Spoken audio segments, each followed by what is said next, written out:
the world. Great freedom fighters like Martin Luther King of the United States and Nelson Mandela of South Africa have acknowledged that they learned from Gandhiji's philosophy of satyagraha. We still write books and make films about the man in his choti si dhoti and coin new words like gandhigiri. In the Gandhi Museum in Delhi, one whole wall is covered with postage stamps featuring his face, printed in just about every country in the world. Roads are named after him, and his statue stands in many important cities in every continent. We not only remember the serious and important things he said, but also his jokes, because he had a wonderful sense of humor. And unlike most of our leaders, he enjoyed laughing at himself.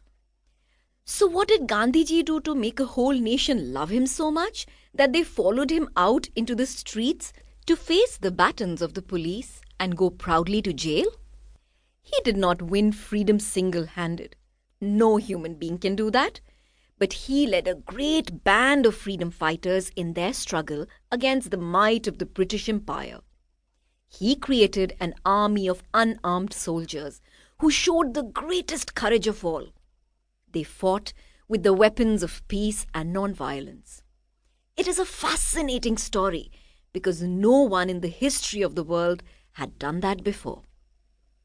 Keeping life simple. Gandhiji never let his popularity go to his head. He was never very dictatorial and persuaded people to his way of thinking through discussions. He also had no problem admitting publicly that he had made a mistake, once calling one of his decisions a Himalayan blunder. He never demanded unquestioning obedience from his followers, who often disagreed with him, and all party decisions were taken after long debates. Tough, hard-headed leaders like Vallabhbhai Patel and Motilal Nehru were not easy to convince, and the Congress party did not listen to him when he opposed the partition of India. A deep religious man, he was also absolutely secular. He opposed the caste system and took off his sacred thread when he discovered that Dalits were not allowed to wear them. He prayed every day but did not perform any religious rituals.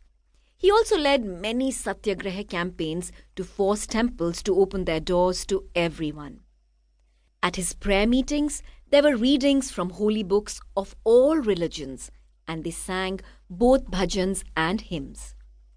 He was inspired not just by the Bhagavad Gita, but also Jesus Christ's Sermon on the Mount, the Quran, Jain's beliefs on non-violence, and the teachings of Lord Buddha. Once, when he was asked if he was a Hindu, he replied, "Yes, I am. I'm also a Christian, a Muslim, a Buddhist, and a Jew." He was a fascinating mix of highly original ideas and eccentric fads and fancies. He was suspicious of modern medicines and preferred nature cures of mud packs and herbal pills.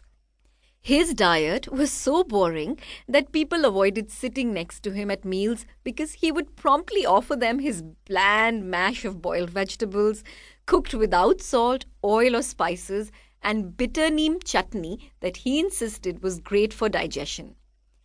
His dessert was palm gur, that he called chocolate, or fried ground nut powder sprinkled on mashed bananas that he called butter. All his possessions could be packed into a single khadi bag. A few cotton dhotis and chadars, a pair of battered chappals, his rosary beads, a copy of the Gita, and his false teeth that he only put on to eat. Also paper, pen and ink, an enamel bowl, and a tin spoon that he took away from Yeravada prison, after asking the permission of the prison official, of course. He also carried a small towel that he would soak in water and place on top of his bald head when it got too hot.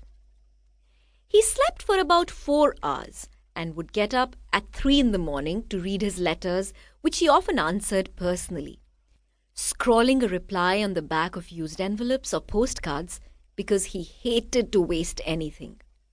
He would use pencils until they were such tiny stubs that he could barely